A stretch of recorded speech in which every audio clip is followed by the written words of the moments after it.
Okay. All right, we'll call to order the public safety meeting for January 11th, 2024. Please rise for the pledge. I pledge allegiance to the flag of the United States of America and to the republic for which it stands, one nation, under God, indivisible, with liberty and justice for all. Excuse me. All right, welcome to the public safety meeting, first one of the year, 2024. We'll start out with any agenda additions or changes. No, sir. All right, moved by Commissioner Drosha, support by Commissioner Toomey. All those in favor? Opposed? Okay, agenda approved. Approval of December 7th, 2023 minutes. Moved by Commissioner Drosha. Corrections? Go ahead, sir. Top of page 2, under Emergency Management Service, the date for the August should be the 24th, not the 14th. Okay. You got that comment? Yeah, I'll make that All right. change, Jerry. All right. Move the amended minutes. Okay. Supported by? All right, support. Commissioner Holmes. All right, all those in favor for the agenda change? Aye. Opposed? All right, agenda approved. We'll make that change for the 24th. All right, moving on next. Limited public comment. Anyone from the public? Limited public comment. All right, seeing none, will be another time at the end for limited public comment. Next, Sheriff's Office update. Good afternoon, Commissioners. I don't know what I can tell you about December highlights. What a busy month it was, not because of the holidays, but because our society has gone the wrong direction. So I'm going to start out with December 1st. Our Delta deputies responded to a breaking and entering which occurred overnight at 4832 West Saginaw at Taqueria Mexican restaurant. Someone broke in and took the cash register. Detectives are investigating it further. Video cameras are so important for some of these businesses anymore. We're actually able to identify suspects if there's video, and it's got to be good video. So it does help us catch the bad guys. Also on December 1st, we investigated a fatal crash at South Canal Road, a car versus semi. A semi was making a left turn out of the parking lot at Bridgewater. He was going southbound. A car that was going northbound struck the semi, resulting in a fatal injury of the driver in the car. December 2nd, deputies responded to a complaint of a disorderly person by employees at Walgreens who said the person was destroying merchandise in their store in the West Saginaw Walgreens. Upon our arrival, she was still actively destroying items with a cane. She knocked down $6,000 worth of merchandise and damaged over $2,000 worth of merchandise and was arrested and charged with a felony of malicious destruction of property. Oh, it gets better. We were sent to Walgreens at Waverly and Saginaw for an assault. A male and female were inside attempting to withdraw money from an ATM. The female got into a verbal altercation with an employee because the ATM was not working. This female then hit the employee, grabbed her by the throat, took her to the ground, and dragged her by her hair. The male and female suspect then fled in an unknown vehicle in an unknown direction. Detectives are investigating further. MSP troopers engaged in a pursuit of a suspected drunk driver traveling westbound on M43 near Grand Ledge. Speeds were up in the neighborhood of 78 miles per hour. The driver was driving in the wrong directional lane of travel and nearly ran off the road. Our deputy assisted by deploying stop sticks. They're the ones that's got the spikes in it.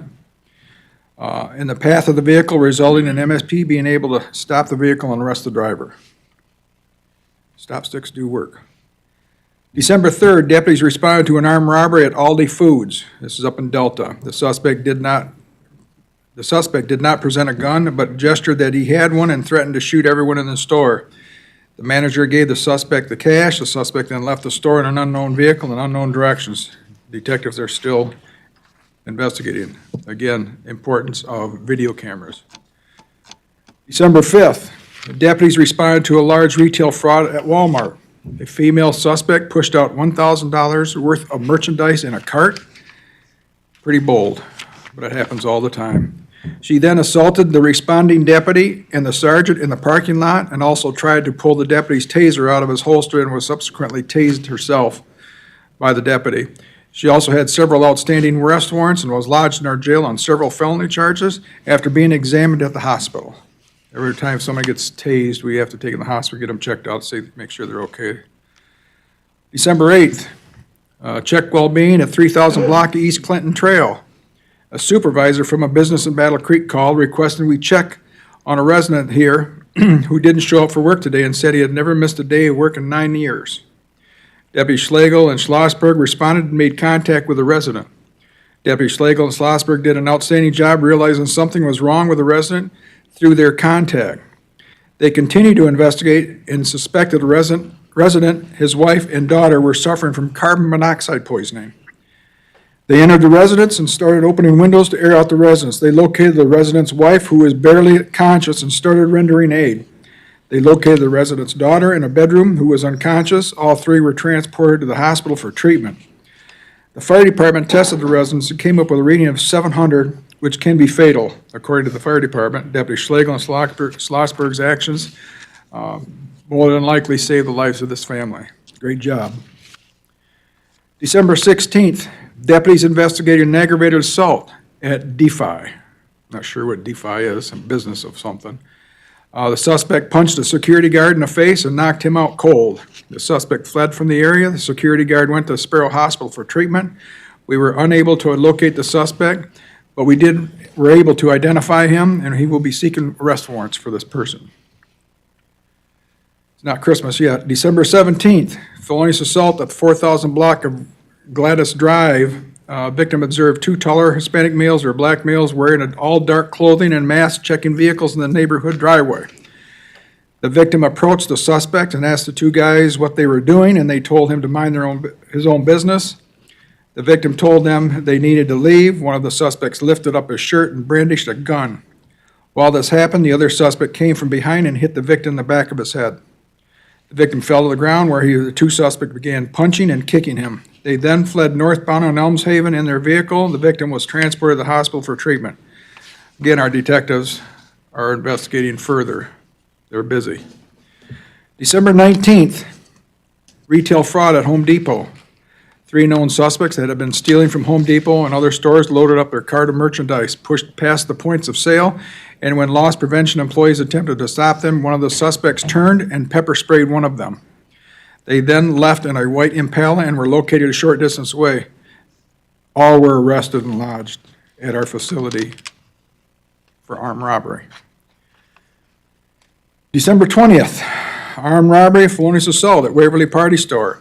Several juveniles entered the Waverly Party Store around midnight and one stole a few items. When an employee confronts and tells him that he needed to pay for these items, the suspect lifts up his shirt and a gun is seen. The suspect then told the employee that he would kill him if he came any closer. The suspect has been developed and the investigation is ongoing. So if he's 17 or lower, he'll be going to the juvenile home. If not, he's going to be situated in our jail once we find him. Breaking and entering at Puff Puff Tobacco. At around 5 a.m., we got an alarm at Puff Puff. 4 black males threw a rock through the window and gained access inside the store and stole tobacco products. Christmas Eve, OWI arrest, a 2023 Hyundai Palisade traveling on I-96 westbound with both the driver and passenger passed out.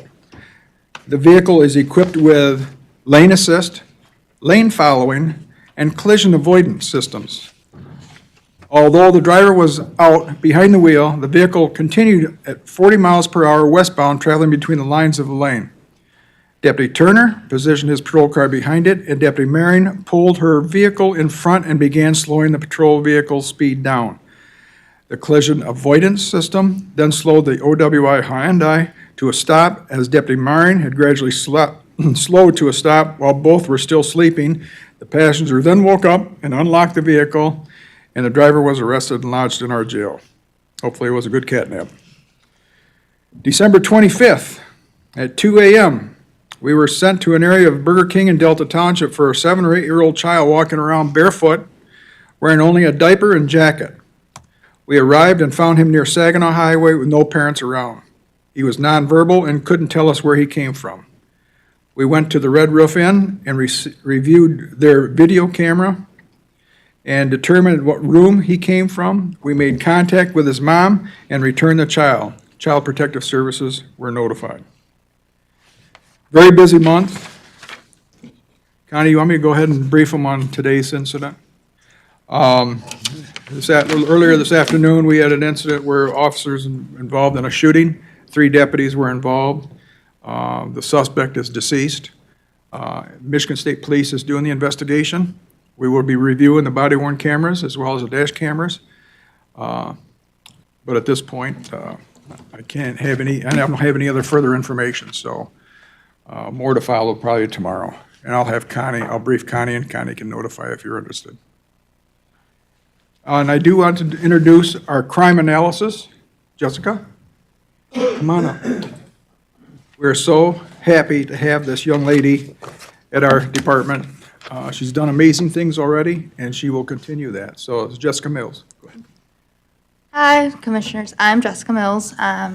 I just took on the new crime analyst position for the Sheriff's Office. I'm super excited for the new position and what it could potentially be and what I could provide to the office. I have my master's degree from Michigan State in Law Enforcement Intelligence and Analysis. I came from a contracted position with the Michigan Department of Corrections as an intel analyst there. I actually took a pay cut to take this position because I would love to see it grow, and I have a passion for local law enforcement, and that's where I wanted to go with my career. So I'm very excited, and thank you for providing the position. Welcome. Thank you very much. Any other questions for Sheriff Reich? All right. Stay safe out there, Sheriff. From my understanding, officers are all okay, so that's good to know.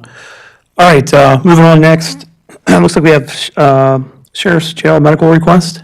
Yes, we have a request, and the undersheriff is here to talk about it, but it is a life-saving device for the jail. Do you wanna- Previously, when we presented our plans for the deputy paramedic program, I included some information at that time about a Lucas chest compression system. It's a very well-made, well-engineered, something that most of your advanced life support rigs have on them. Well, maybe not most, but many do. Our thoughts were, I was approached by the manufacturer Stryker. They knew we were trying to get our paramedic program up and running. They offered us an opportunity to get some ones that were used but in excellent condition with a long service life left on them. We were able to get a price roughly half the price of a brand new one. So we wanted to get one for our jail. Talked with our health director, Anna Walton, and she had been wanting to have one in our jail in case we have an inmate suffer a sudden cardiac arrest. We would be able to have our jail medical staff use this device to hopefully save the life of the inmate. And based on that, we made the request for this device. We think that it is well worth the purchase price, and we hope to never use it, but we want to have it in case we do need to use it. I'll just say one comment. I think it's a great idea. Years ago, they were thought of just being used pre-hospitally, rural areas where they have people to do CPR. Nowadays, you find it in hospitals, pretty standard. Even in some of the bigger trauma centers might have to in their ER, just because it does effective CPR. And, when you're down manpower, it helps. So I think it's a good idea, and I'm sure that could be also used for if someone visiting the jail or anyone goes into cardiac arrest. That's a good thing. Correct. Thank you. You just need a, Just to move it To move. means for a budget amendment. Support. all right. So that was supported, or moved by Commissioner Drosa, support by, yes. Sorry, I lost my voice a little bit there. Any questions on that? I think it's a good price too. That's because they're like 17 to 20,000 for sure. All right, all those in favor, aye? Aye. Opposed? All right, passes. We'll move it on to Ways and Means. All right, thank you. Moving on, next, reports. So the next is the quarterly reports that we provide related to the jail boarding expenses. They are on track for this year. The jail count summary, don't have anything specific to report on that. And then also the screening for the court and the juvenile facility and offices. The one thing I will note is the sheriff and I have a meeting with Chief Judge Cunningham next week to discuss overall courthouse security, just to brief her and the sheriff on just concerns that we may have here going forward, different threats that have occurred throughout the nation and the state. So we will get back if there are any items that come out of that meeting. All right, thank you. All right, moving on, next, Central Dispatch update.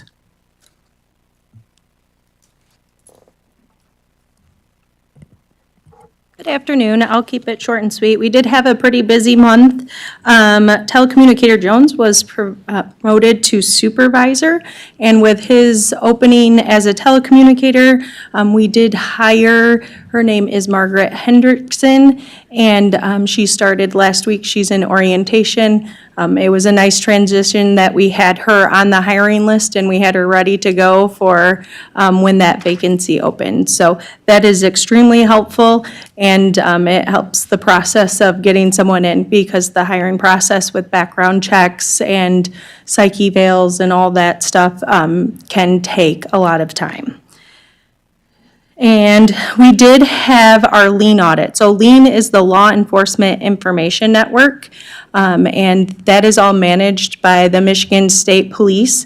And every about 2 years, we have auditors come in and make sure that we have the correct technology, security, that people that don't have LEAN security awareness don't have access to it, that we run background checks for vendors that have unescorted access. There's a lot of moving parts to LEAN and all their requirements. The LEAN audit went really well. There was just a few documents that we needed to get them, and Deputy Director DeVetter got those over to them. So that went well, and it tends to be a little stressful, so we're glad we got through that. And we had lots of training, public, or rape panic button in the schools. A lot of in-services, Francis and I are going there and making sure they know how to use it. Sometimes it can be a little intimidating. They're worried they're gonna pocket dial 911, so we go over all those steps. One thing I am working on is a Eaton County rave panic button best practices for schools, so that we can kind of standardize the language, such as shelter in place and lockdown and what that means. And then some staff assist templates so that they're consistent across the board.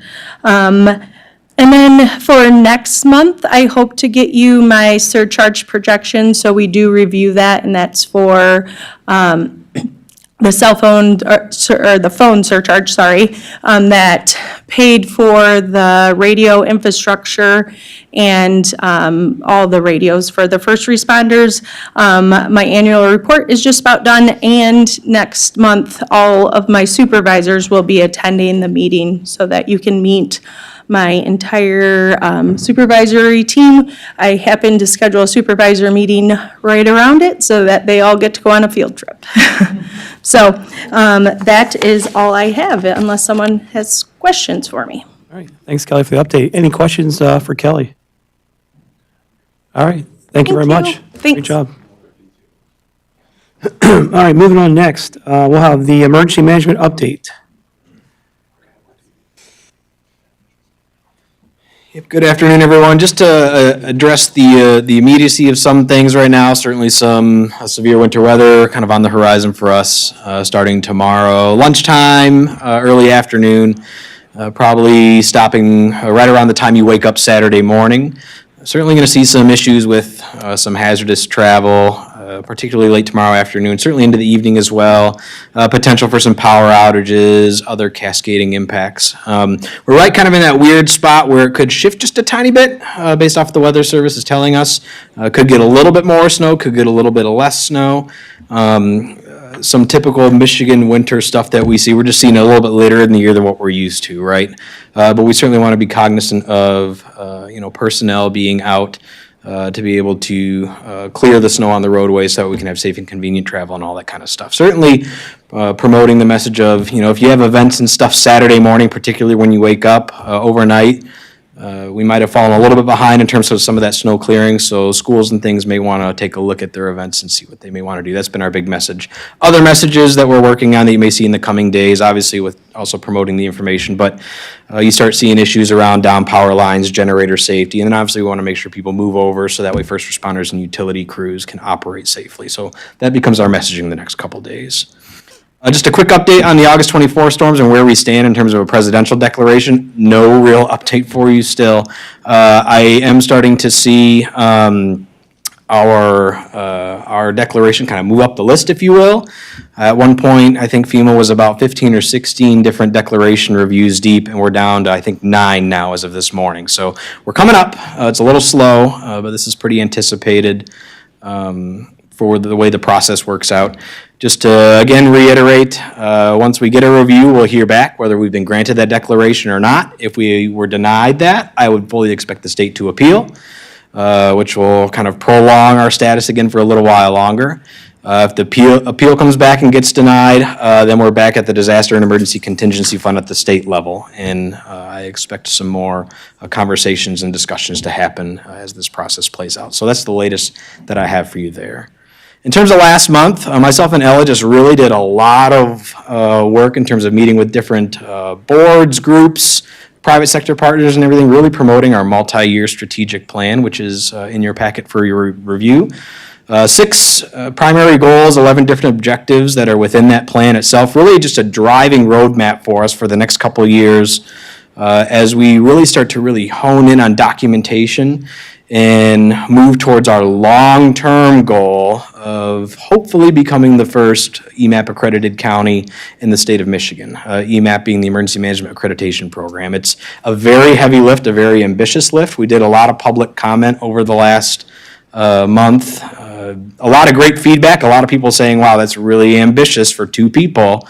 But we're a pretty ambitious bunch in the office, very highly motivated, and something that I think is realistic and achievable for us. And I think this multi-year strategic plan addresses that. Again, it only goes 2 years, so you'll probably see a new update here after 2025 that will probably really start to focus in on some of those accreditation pieces. Right now, it just gives you a really high-level overview, but that's one of our focuses, is starting to get the ducks in a row, if you will, and get organized. But that is an action item for the Public Safety Committee today. I can either go into the other action item too, or I could do it one by one, whatever is preferred. So you just need an action, an action item basically for your 2024-25 plan. Yes, please. I have one question. The EMAP, how long is that? Once you get that accreditation, is that like 5 years or is Yep, it? 5 years. And the accreditation program standards are reviewed every 3 years. So the next standard review and updates come out actually in 2025. Hence the 2-year mark. We're going to try and get everything according to the 2022 standards now done. So that way when the 2025 ones come out, it's just a matter of updating or maybe some minor tweaking or implementing on other things. Gotcha, okay. Questions for Ryan on this? Commissioner Drosha? Question of procedure. So we need to make a motion to approve this to move it on? Is that what we're, Yes. okay, I'd move that then. Okay, motion by Commissioner Drosha. Support Commissioner Moudry. All right, all those in favor? Aye. There you go. Opposed? Non-voting member, by the way. Yeah. All right, motion carries. Thank you, and that's all a part of the process too. We have to show our documentation that we went through process and have a resolution on it and all that stuff, so I appreciate that support. Sure. Last thing, just an interlocal agreement with Oakland County's incident management team. So a quick high-level overview of that. A couple years ago, the state of Michigan really got more on board with the concept of incident management teams, also referred to as IMTs. IMT is really a support mechanism They can be a support mechanism out in the field to field responders. They could be a support mechanism to the Emergency Operations Center, which is where emergency management really lives. Also have the ability to manage a prolonged incident through what we call a delegation of a responsibility or a letters of expectation. Oakland County is pretty resource rich, and they have a lot of capability, and they actually put together an IMT, and it's a typed IMT also. And one of the things that we're looking to do is enter in an agreement with them in the event that we needed their support for a very prolonged incident. So the agreement does a couple things. It's a starting point for them to be able to come in and help us assist. Obviously, my interest is really within the EOC. It also allows myself with some credentials that I have to be a participating member in the event that they ever had to come into Eaton County and support us for anything. I would certainly like to move towards this in the future for Eaton County too. That's probably a long way away though. We have a lot of organization that we'd have to do for that, but would really like some support from them if that's something that we were ever to need to get that in place and have it pre-done and ready. If they were ever to come in and actually support us in the Emergency Operations Center out in the field, then we would need to execute a delegation of responsibility with them, but we can do that ad hoc based off of our need. So this is just a starting point for us, and that's what highlights the interlocal agreement. Questions for Ryan? What's the cost on that? In terms of entering into it? Yeah, like if you do enter into it, what's, There's no cost. There are reimbursement factors as it relates to declarations and things. But that comes out of ultimately whatever you get in terms of your reimbursement from Gotcha. either state or presidential declarations. gotcha, okay. And then time frame, is there a time frame on that? There is no time frame. It is as long as we are agreeable to.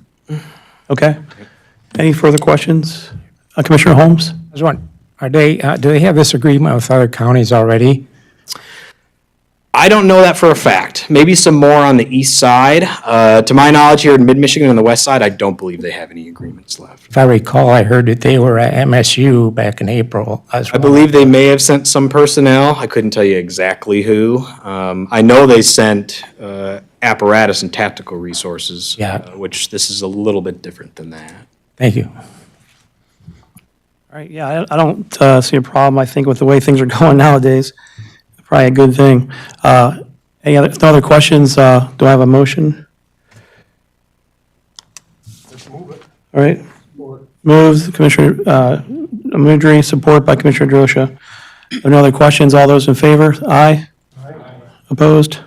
Motion carries. And that concludes my report, unless there are any other questions for me. All right, thank you very much, sir. Keep up the good work.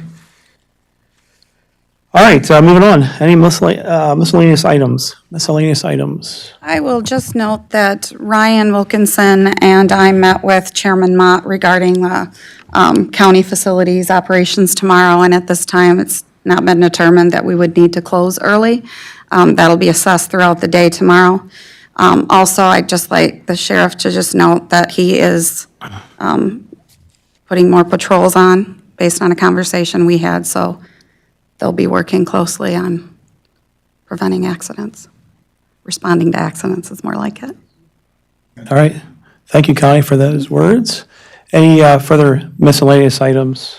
That is it. All right, if seeing none, last limited public comment.